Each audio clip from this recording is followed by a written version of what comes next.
कांदा आणि कोबीची मिक्स भजी बनवण्यासाठी सर्वात पहिले बेसन, त्यात कोबी, कांदा, कोथिंबीर हे सर्व घालून त्यात धने कुस्करून घालावे, ओवा घालावा, लाल तिखट, बेकिंग सोडा आणि मीठ टाकावं. पाणी टाकून ते मिक्स करून घ्यावे. तेलात कमी गॅसवर भजी सोडावी.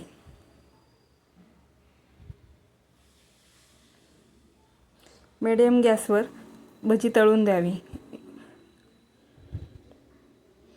गोल्डन कलर आल्यानंतर भजी चाळणीमध्ये काढून घ्यावी.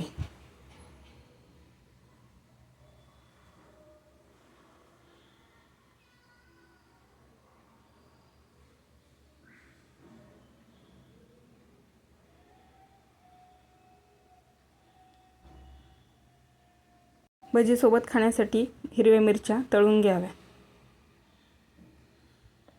सॉस आणि मिरचीसोबत सर्व करावे.